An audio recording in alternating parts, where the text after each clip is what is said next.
Stop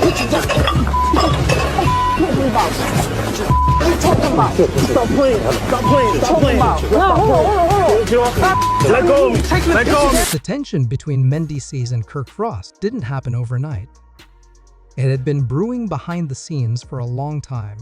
People close to both of them said their relationship was never exactly warm. Out in public, they smiled, nodded, and acted like everything was fine. But behind closed doors, the energy between them told a different story. They weren't friends and never really tried to be. Things really started to go downhill after an industry panel they both attended a few months back. The topic was about legacy and keeping your values intact as your fame grows. Mendeecees made a statement that seemed harmless at first. He said something like, "Don't let the spotlight make you forget who you are when you go home at night." To most people, that sounded like solid advice. But to people who were paying attention, that line felt loaded, especially considering Kirk's past with infidelity rumors and how things have gone with Rashida over the years. Let down my whole life. Right. I had expectations, and everyone I had expectations let me down. And I didn't want this relationship ruined. Did you tell her that? I told her that, but did you really mean that? I didn't mean it. I didn't mean it. I ain't gonna lie, I didn't mean it. I wanted to see if she take the exit. Right. Like if he giving me a like if sometimes he give it out, I'm gonna take it. And sometimes you give someone an out and see if they take it. Yeah. And if they take it, that's what they really want to happen. It didn't take long for people to assume Mendeecees was talking about Kirk, and it definitely didn't sit right with him. Just a few days after the panel, Kirk went live on Instagram. He didn't mention names, but his comments were clearly aimed at someone. He started talking about people who chase clout and stir up drama just to stay in the spotlight. It was vague, but pointed enough that anyone paying attention knew exactly who he meant. Mendeecees wasn't the type to let something slide. He clapped back with a post of his own. The caption read, "Don't throw rocks if your house is made of receipts." That message caught fire instantly. Fans, followers, and blogs started speculating, and suddenly everyone was watching. The feud wasn't just personal anymore. It had become public entertainment. What followed was even messier. Private messages started getting leaked. Kirk allegedly threatened to settle things off camera. Meanwhile, Mendeecees told mutual acquaintances that Kirk was getting out of hand and needed to be checked before things escalated further. Then came the night everything changed. There was a networking event at a rooftop lounge in Atlanta. It wasn't just a casual get-together. This was an exclusive scene, invites only. Velvet ropes, red carpet, celebrity stylists, artists, and influencers mingling with industry insiders. No one expected any drama that night. But what went down became the talk of the city. According to Mendeecees, things turned ugly the moment Kirk arrived. He said, Kirk came in already on edge, cursing under his breath, stepping into his space, and trying to get a reaction. Mendeecees claimed Kirk pushed him first, and that's when things got physical. The crazy thing about that is, in the beginning, I didn't think she could do it, right? Because I know how clingy she was, right? And prior to me having this case, Kirk told a completely different version. He said it was Mendeecees who got aggressive and that he only acted in self-defense. For a while, it was just a case of he said, people chose sides. Some believed Mendeecees, others stood behind Kirk. But nobody could say for sure what had really happened until a video surfaced. That's when everything took a sharp turn. The footage came from one of the security cameras inside the rooftop lounge. The tape didn't lie. It started off calm people enjoying cocktails, music playing in the background, groups laughing and chatting. Mendeecees was seen standing by the bar, talking to two men. Then Kirk appeared on the screen. He wasn't alone. His assistant and another man followed close behind. As soon as Kirk walked in, you could see him scanning the room. He didn't hesitate. He didn't wait. He spotted Mendeecees and walked straight over to him. Within seconds, words were exchanged, and then, without warning, Kirk threw the first punch. It wasn't a push. It wasn't a defensive move. It was a hard, clean swing aimed directly at Mendeecees' face. The lounge security team rushed over, trying to break things up. Mendeecees swung back, but he was clearly responding, not starting anything. The video made it clear he didn't initiate the fight. And that's where Kirk's story started to unravel. Before the video, Kirk had told the court that he was the one who felt threatened. He said he only acted to protect himself. But when the footage played in the courtroom, his whole narrative fell apart. As the video rolled, the entire courtroom went silent. All eyes were fixed on the screen. You could feel the tension in the air. Mendeecees sat calmly with his arms crossed, not reacting at all. He barely even blinked. On the other side, Kirk looked uncomfortable. His body language told the whole story. He shifted in his seat, crossed his arms, then uncrossed them, glanced nervously at his lawyer, then at the judge. It was clear the video wasn't what he wanted anyone to see.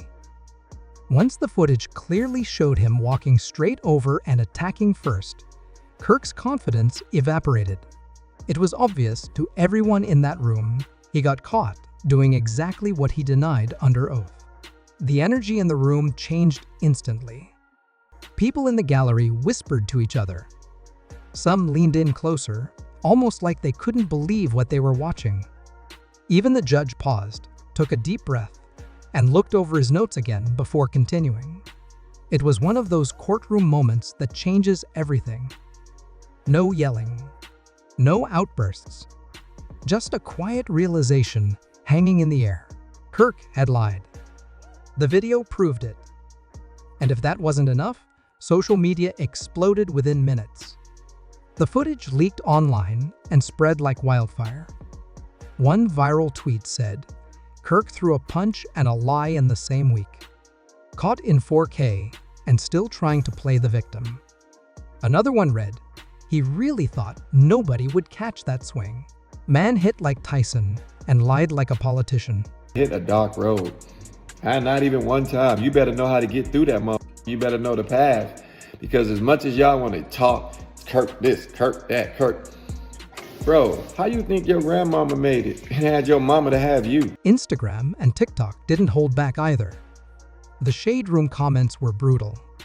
One user wrote, "All that tough talk on TV, but the courtroom silence hit louder than a mic drop." TikTok users turned the video into memes, slowed it down, added dramatic music, and captioned it with things like Kirk's lies leaving his body as the punch connected. People even made side-by-side edits comparing Kirk's statements to the footage, showing exactly where he twisted the truth. The internet wasn't letting it slide. Public figures joined the conversation too. Yandy Smith didn't say a word, she just reposted the video with no caption. But that said plenty. Carly Red dropped a reaction video to her Instagram story, just shaking her head without saying a thing. The message was clear. At first, some fans were divided, but after the video went viral, that changed. The whole narrative flipped. Mendeecees wasn't just defending himself physically, he was standing up for his name, his image, and his truth. The video didn't show a fight. It showed a man being falsely accused and then clearing his name in front of the world. And just when everyone thought the situation had reached its peak, the prosecution dropped another bombshell. Text messages. A printed stack of messages pulled directly from Kirk's phone was submitted into evidence.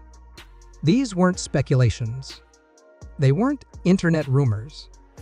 These were actual messages with timestamps, sent before the altercation even happened. The first one read, "He won't see it coming." On its own, it might not mean much. But when paired with the video footage of Kirk walking in and throwing the first punch, that line carried a lot of weight. Then came another, "I don't care what happens. He needs to know I'm not playing." First of all, some of y'all might not know this stupid shit, but somebody really in the comments, the Shade Room is definitely always gonna have to, you're gonna get it, you're gonna put that work in over there. But you could hear a pin drop in the courtroom. These texts didn't show someone caught in the heat of the moment. They showed someone who had already made up his mind. Someone who planned to confront another man in a public place and let things get physical. That shifted the whole case. This wasn't just about a fight anymore. It was about premeditated aggression. Even the judge leaned forward, clearly aware of how serious those messages were. Legal analysts following the case online pointed out that once intent is established, everything changes. Now, Kirk wasn't just in trouble for starting a fight, he was facing questions about planning one ahead of time. And his reactions said it all. As the messages were read out loud, Kirk looked like the weight of the world was on his shoulders. He didn't look at the jury. His hands were clenched together. His posture slumped. That confident, defiant attitude was completely gone. The jury noticed it too. Some leaned forward. One juror even raised his eyebrows when the second message was read. There was no more room for doubt. The evidence was lining up against him. Meanwhile, Mendeecees sat quietly, composed. He didn't smirk. He didn't look smug. He didn't need to. When the truth speaks for itself, you don't have to say a word. That's exactly what he did. Let the facts speak louder than anything else. Now the big question on everyone's mind is, where does Kirk go from here? His defense is crumbling. His credibility is in question. The court has video proof. It has text messages. And the public has already made up its mind. Some people are saying this could be the end of Kirk's time in the spotlight. Others believe this might just be the beginning of something even more chaotic. Either way, one thing's clear: the truth always comes out. And this time, it came out swinging. What do you think? Share your thoughts in the comments. And don't forget to like, share, and subscribe.